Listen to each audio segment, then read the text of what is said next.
Bueno, pues vamos a ver cómo responde Jesús a estos grandes interrogantes de la humanidad. San Juan escribe el Evangelio precisamente para responder a esta pregunta.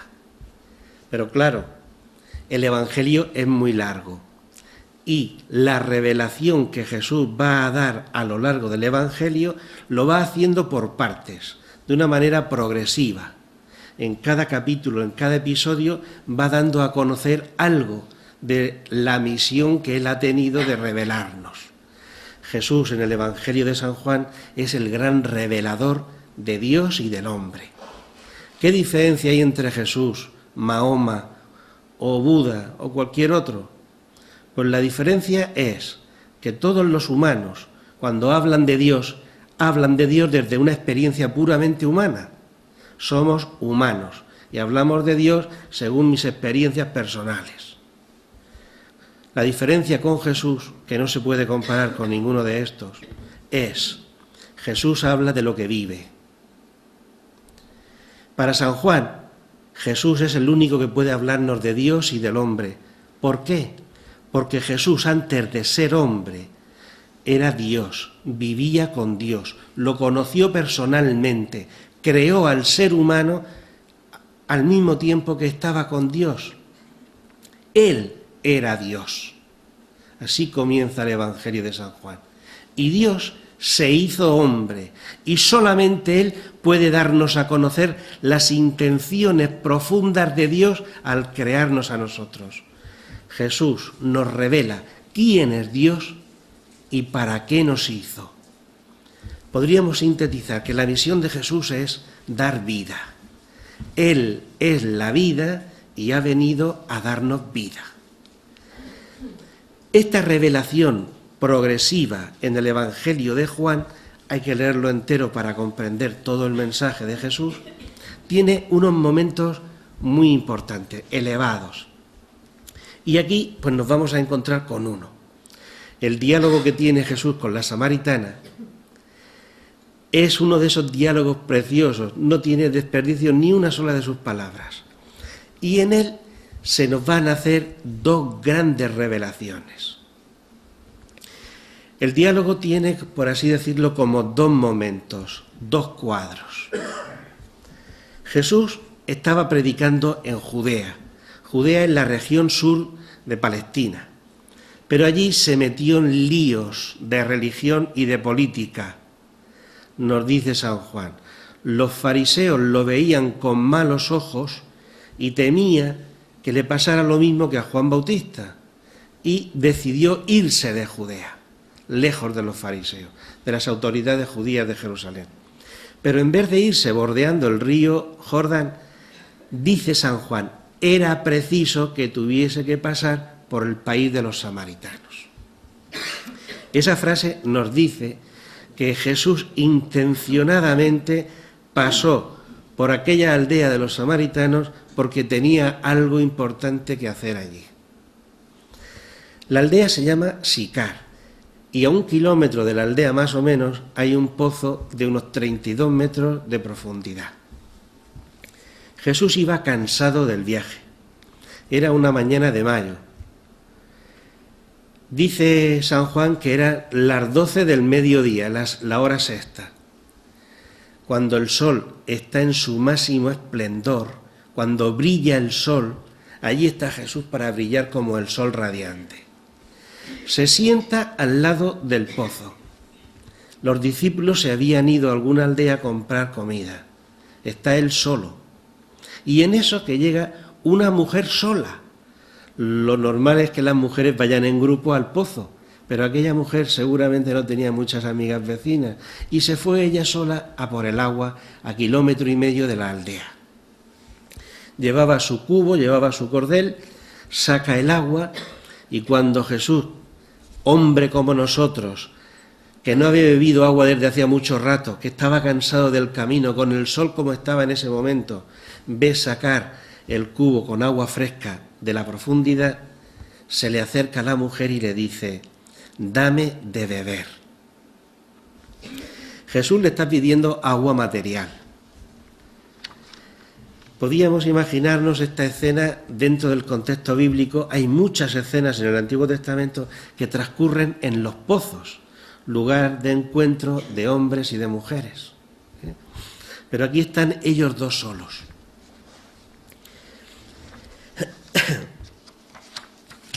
La mujer, al ver que Jesús le pide agua, se extraña muchísimo. El encuentro tuvo que haber sido un encuentro en silencio, hasta que Jesús rompe el silencio. La mujer se extraña y le dice: ¿cómo tú, siendo judío, eres un judío para mí? ¿Cómo tú, siendo judío, me pides de beber a mí, que soy samaritana? Si los judíos no podéis hablar con nosotros porque desde hace 500 años estamos en guerra unos con otros, si no nos podemos ver unos a otros, si vuestros maestros dicen que no podéis hablar con nosotros, ni siquiera podéis beber agua de nuestros cubos ni de nuestros vasos, no podéis contaminaros con el trato con un samaritano. Los judíos no pueden ver a los samaritanos porque es una raza mixta. Proceden de hacía ya 600 años, de una mezcla entre asirios y judíos, y tenían una religión un poco extraña para los judíos. La mujer se sorprende de que un judío le pida amablemente, le pida de beber, no la insulta, no le exige, la trata con mucho respeto. Comienza este diálogo que va a tener lugar de una manera progresiva, y conforme vaya avanzando el diálogo le irá revelando unas cosas realmente sorprendentes. Respondió Jesús y le dijo: si conocieras el don de Dios y quién es el que te dice dame de beber. La samaritana le dice a Jesús: ¿cómo tú, siendo judío, me pides de beber?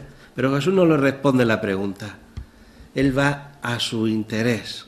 Te voy a hacer una gran revelación. Si conocieras el don de Dios. Es una cosa que la samaritana no conoce. ¿Qué es el don de Dios? A continuación lo dice Jesús: si conocieras quién es el que te pide de beber. El don de Dios es el que le pide de beber a la samaritana. Jesús le revela a la samaritana: yo soy el don de Dios a la humanidad. En otro pasaje dice San Juan: tanto amó Dios al mundo que entregó a su propio Hijo. Es el gran don que hace Dios. Nosotros lo que queremos es que nos mande dinero, que nos mande salud, que nos mande trabajo. Y Dios lo que nos da es lo que realmente necesitamos. Nos da el don suyo, que es su Hijo. Si conocieras quién es el que te pide dame de beber, tú le pedirías a él y él te daría agua viva. Aquella mujer está hablando con Jesús, pero en ningún momento sospecha el nivel en el que Jesús le está hablando. Jesús le habla en un nivel muy alto, pero ella está en un nivel humano, puramente humano. Está hablando de aguas naturales, agua de la fuente, agua del aljibe. El Señor le dice: si supieras quién soy, me pedirías agua viva. Le dice la mujer: Señor, ni siquiera tienes cubo, el pozo es profundo, tiene 30 metros de profundidad. ¿Dónde tienes el agua viva? Agua viva es aquella que corre, el agua estancada es agua muerta, el agua viva corre, pero por allí no había ningún manantial. No hay ningún riachuelo.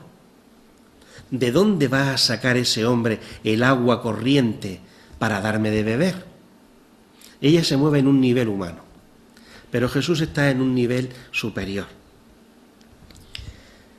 Le responde Jesús y le dice: todo el que bebe de este agua, de la que ella tenía en el pozo llenando el cántaro, todo el que bebe de este agua tendrá sed de nuevo. Pero el que beba del agua que yo le daré en futuro, el que beba del agua que yo le daré no tendrá sed jamás, porque el agua que le daré será una fuente de vida eterna. La mujer le pregunta por el origen del agua y Jesús de momento no dice nada. Dice que Él puede dar un agua. El origen está en Él, pero no dice dónde. Ahora habla de las propiedades del agua que va a dar Jesús. El agua que yo te daré te va a quitar la sed para siempre. El agua que nosotros bebemos, esta que tenemos aquí, es necesaria, nos quita la sed y nos da vida. Pero la sed que nos quita, nos la quita momentáneamente. Dentro de un rato volveremos a tener sed. Y la vida que nos da el agua se acaba. Este agua es un agua natural que nos quita la sed y nos alarga la vida hasta el momento de nuestra muerte. Pero las propiedades del agua que dice Jesús es, primera, quita la sed para siempre, no como este agua. Segundo, la vida que da este agua es una vida eterna, no se acaba nunca. Imaginaros cómo se tuvo que quedar aquella mujer que estaba oyendo hablar a Jesús, ella en su nivel humano de aguas y Jesús haciéndole una gran revelación. La mujer sigue en su nivel y le dice, Señor, ya no le dice judío, ahora le dice, Señor, dame de esa agua. Así no tendré nunca sed y no tendré que venir al pozo cada 2 por 3 a por agua. Sigue en un nivel puramente humano, natural. Vamos a indagar un poco lo que significa el agua en el contexto del Evangelio de San Juan y el agua que le está diciendo Jesús a la samaritana. Cuando Jesús le dice, yo te voy a dar un agua, Jesús está diciendo, en primer lugar, que Él es el don de Dios. Si conocieras el don de Dios, que soy el que te está pidiendo de beber, tú le pedirías a Él un don que te va a dar. Dios nos da a Jesús. Jesús es el don mayor que Dios tiene. Y Jesús nos va a dar otro don diferente, que es el agua viva. En este pasaje de la Samaritana no terminamos de ver claro lo que es el agua viva. Pero hay un pasaje, unos capítulos después, donde San Juan nos revela qué es el agua viva. Se celebraba en Pascua, cerca de Pascua, una fiesta del agua. Los sacerdotes bajaban a una fuente, cogían agua y luego la derramaban sobre el altar. Y Jesús se puso en medio de la gente diciendo, si alguno tiene sed, que venga a mí. El que cree en mí, que beba. Habla otra vez del agua. Si alguno tiene sed, que venga a mí, y beba el que cree en mí. Ya nos está diciendo en este capítulo, un poco más adelante de la Samaritana, que la manera de apropiarnos del agua que Jesús nos iba a dar era a través de la fe. El que crea en mí, yo le daré el agua. Se refería, dice San Juan, al Espíritu Santo que iban a recibir los que creyeran en Él, porque todavía no había Espíritu, ya que Jesús no había sido glorificado. Aquí descubrimos qué sentido tiene el agua que Jesús le promete a la samaritana. El agua que le promete a la samaritana es un don de Jesús. Ojo, Jesús es un don de Dios, pero el agua que Él va a dar es un don de Jesús. Y ese don solo lo puede dar cuando Jesús sea glorificado. ¿Y cuándo va a ser Jesús glorificado? Para San Juan, Jesús es glorificado cuando es levantado en la cruz y cuando es levantado del sepulcro. Son 2 levantamientos, el levantamiento de la cruz y el levantamiento de la resurrección. En ese momento Jesús es glorificado y en ese momento es cuando Jesús puede dar el Espíritu a los que creen en Él. Ese Espíritu lo pone Jesús bajo esta metáfora del agua. El Espíritu que yo os voy a dar es el objetivo último de mi misión. La misión que yo traigo en este mundo es daros el Espíritu, el agua que va a daros una vida eterna. Os va a saciar plenamente, os va a revelar todo lo que necesitáis para vivir con un sentido vuestra vida. Y al mismo tiempo os va a alargar la vida eternamente. Se convertirá dentro de vosotros en una fuente de vida eterna, dice Jesús. Por tanto, lo que le está diciendo Jesús a la samaritana es que el ser humano, para ser feliz, para vivir una vida plena, necesita el Espíritu Santo, simbolizado en el agua.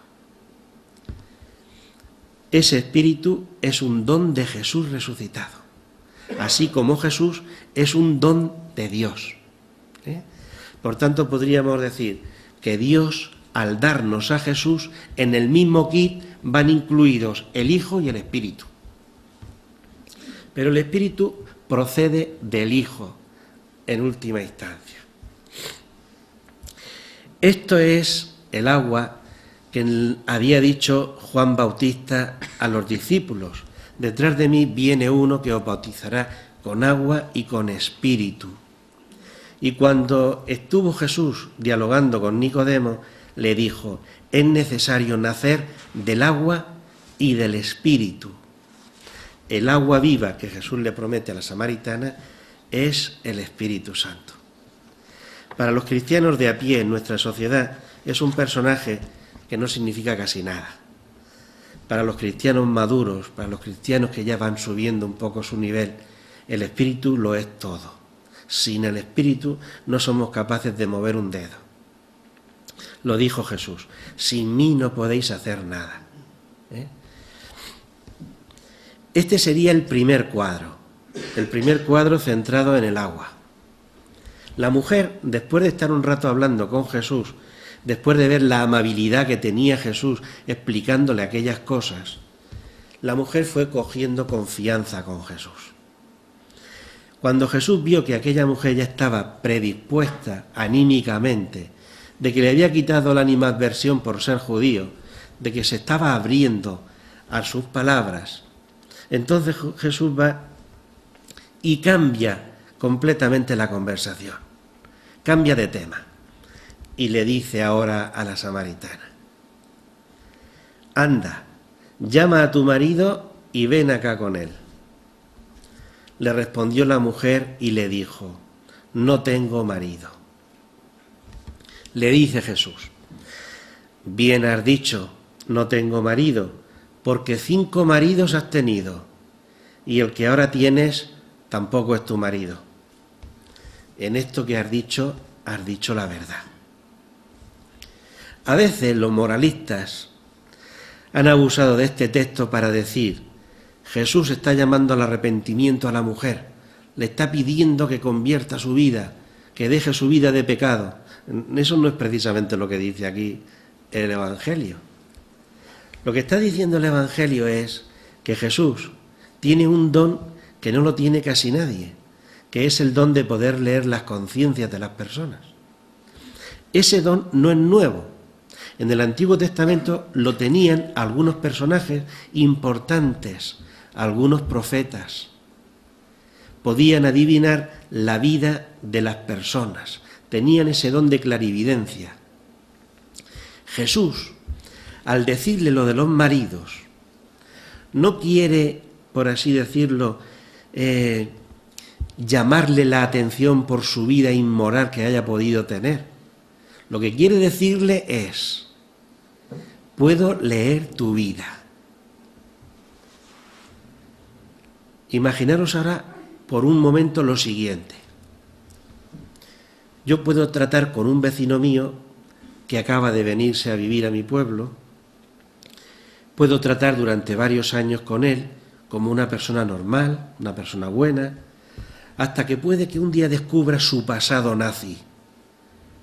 Era un alemán de los que mataron muchísimos judíos en Alemania. ¿Qué ocurriría en el momento en que yo me enterara del pasado de esa persona? ¿Le seguiría tratando de la misma manera que le he estado tratando sin saber su pasado? Muchas veces cambiamos el trato con las personas una vez que conocemos su pasado. Lo que Jesús le quiere decir a la samaritana es: conozco toda tu vida. La samaritana tendría que pensar: si este hombre conoce toda mi vida, y no ahora, sino desde que ha venido aquí, y me está tratando con tanta amabilidad, quiere decir que mi vida irregular no le importa. Se me ha acercado a hablar conmigo a pesar de la vida que he llevado.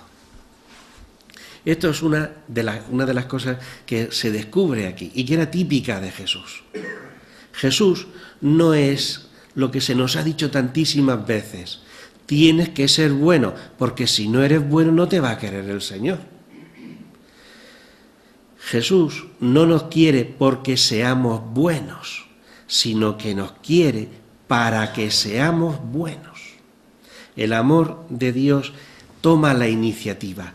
Él se pone en camino el primero, y aunque seamos pecadores como la samaritana, a Él eso no le importa, porque lo que quiere es cambiar mi vida, y no la va a cambiar si yo tengo que cambiarme primero para tratar con Él.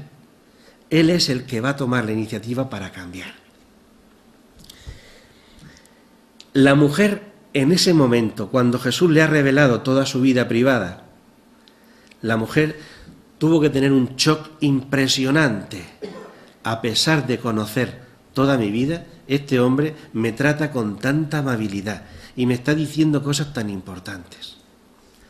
Ahora la samaritana le dice a Jesús: Señor, veo que eres un profeta, tienes el don de la clarividencia.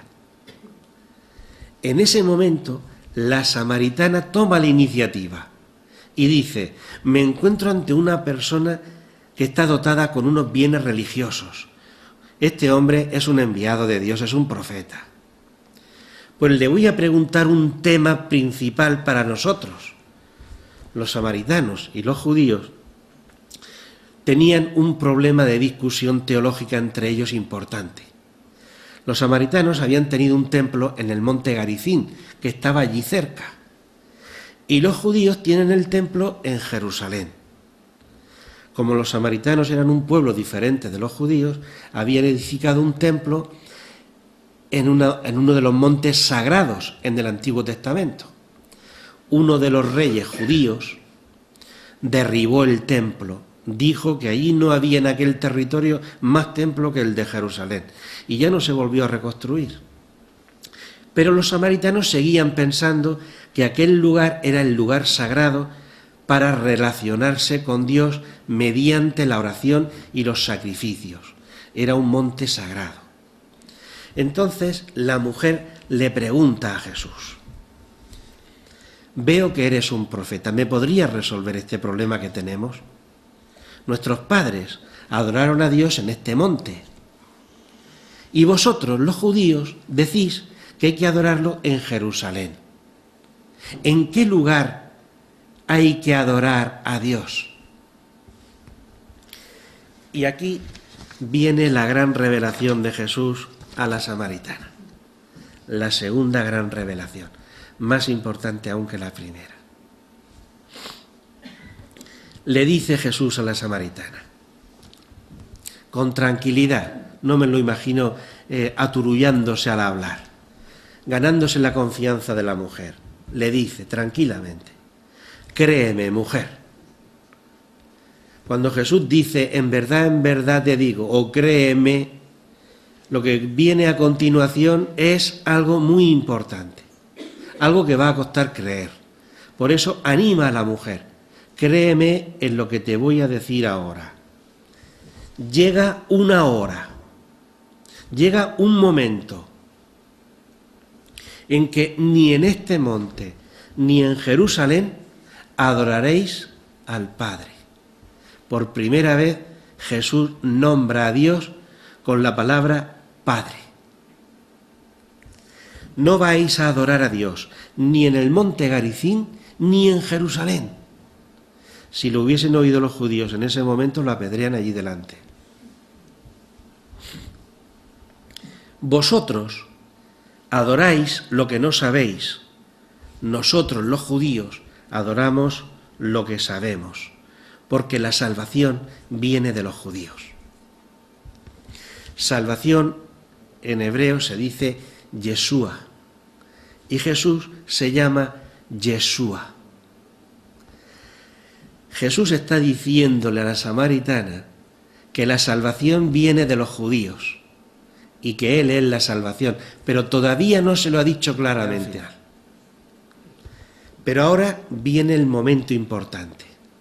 No se va a adorar a Dios Padre más, ni en el monte Garizim, ni en el monte de Jerusalén, ni en ningún monte.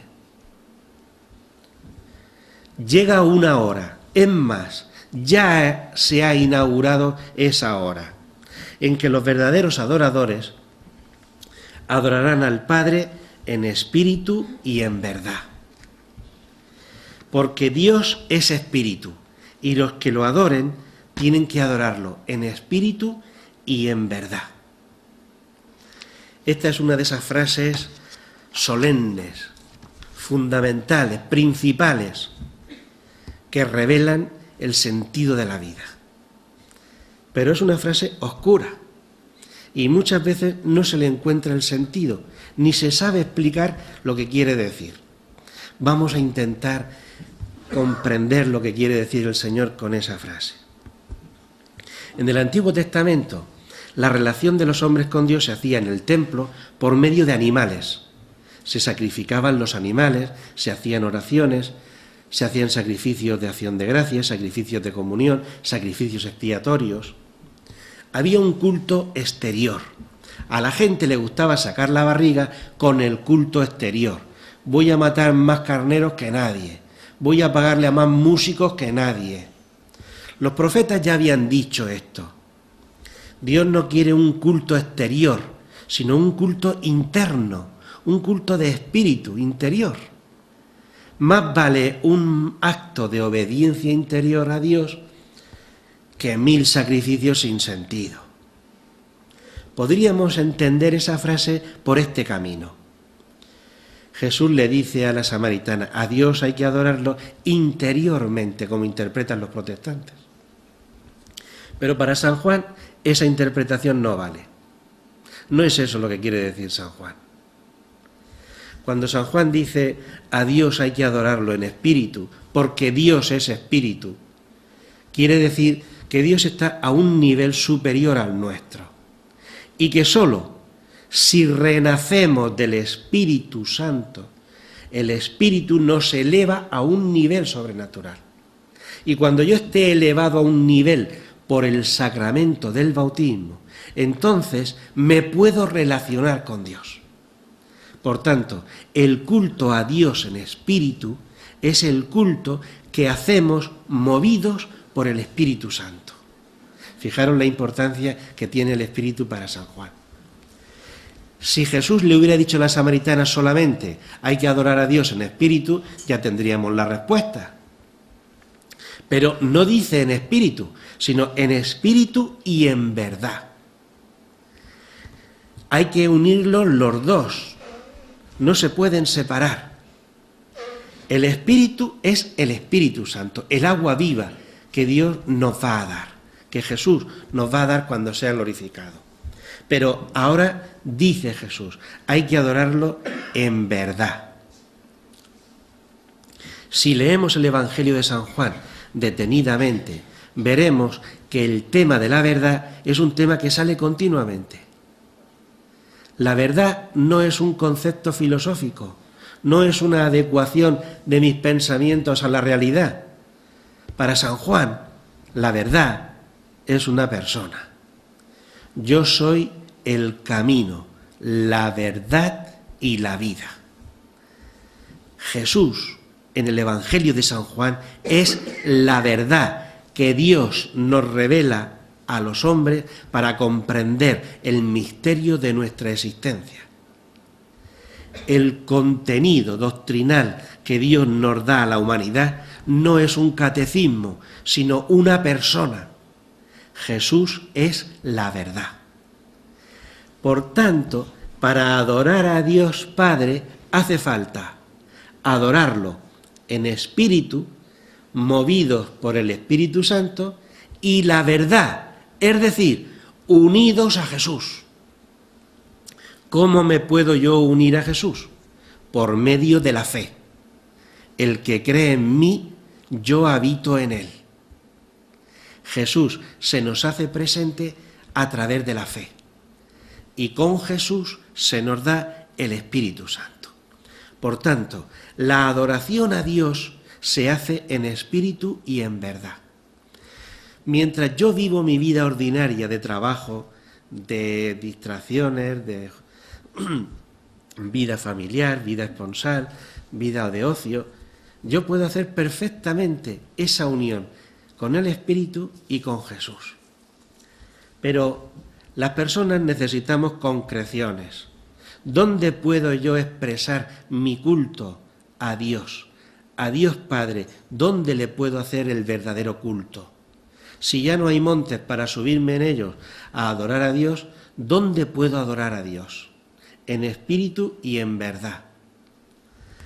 Pues esto es una de las cosas que revela el Evangelio de San Juan 2 capítulos más adelante. Si el culto que yo le tengo que dar a Dios se hace en espíritu y en verdad, hay un sacramento.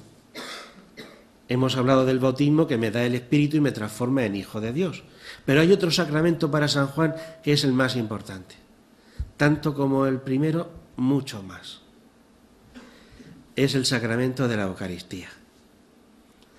En el sacramento de la Eucaristía, el sacerdote, después de las lecturas, después del sermón, después de las ofrendas, invoca al Espíritu Santo y dice: Espíritu, transforma este pan y este vino en el cuerpo y la sangre del Señor.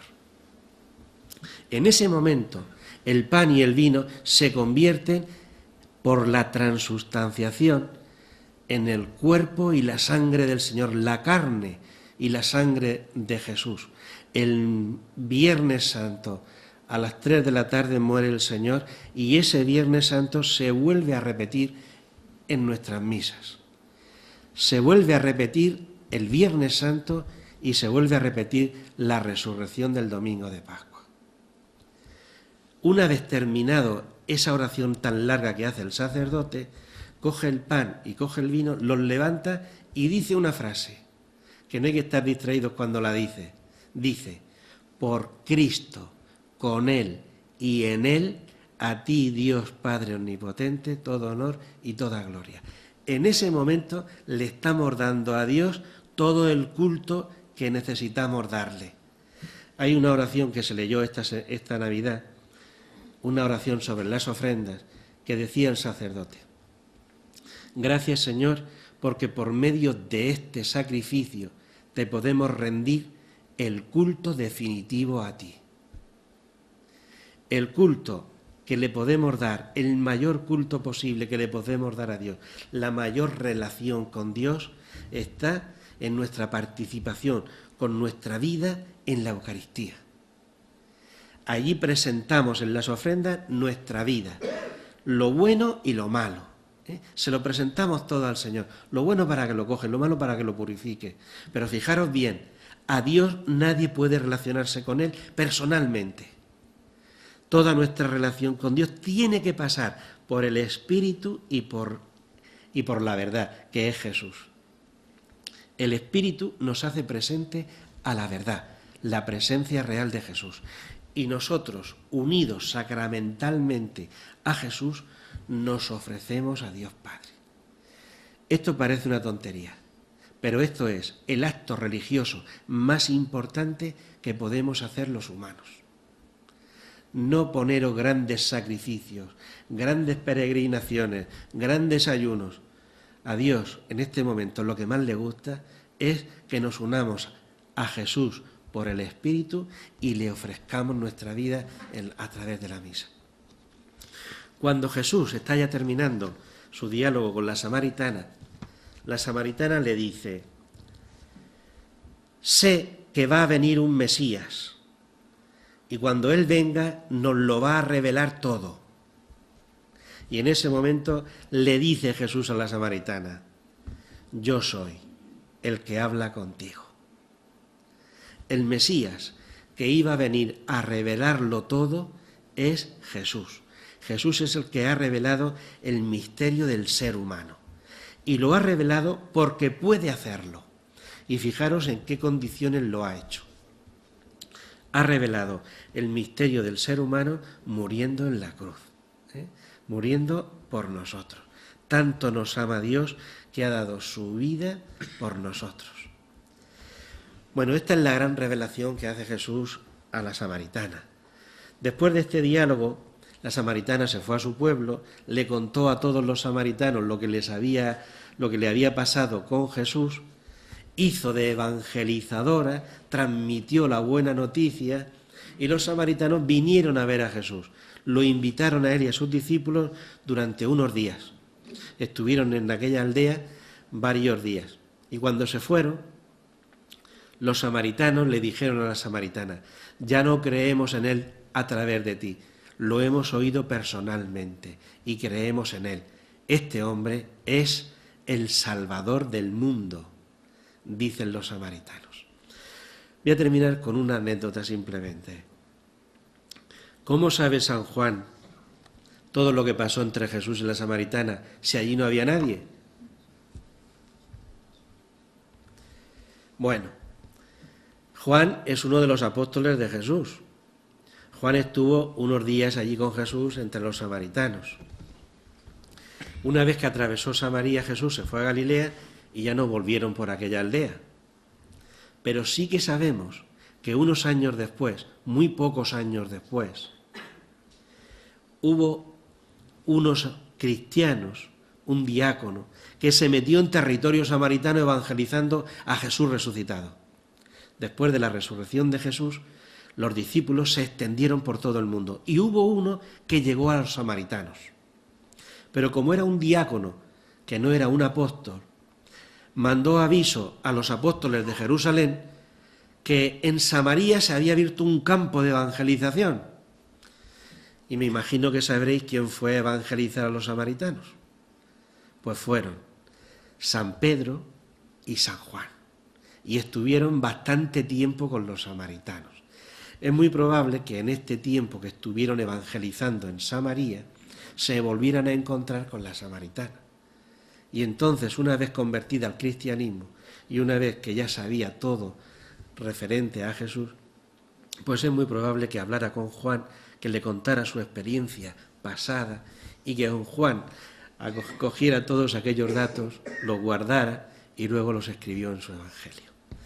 Bueno, pues esto es la charla, todo lo que tenía que decir, resumido, y ya si queréis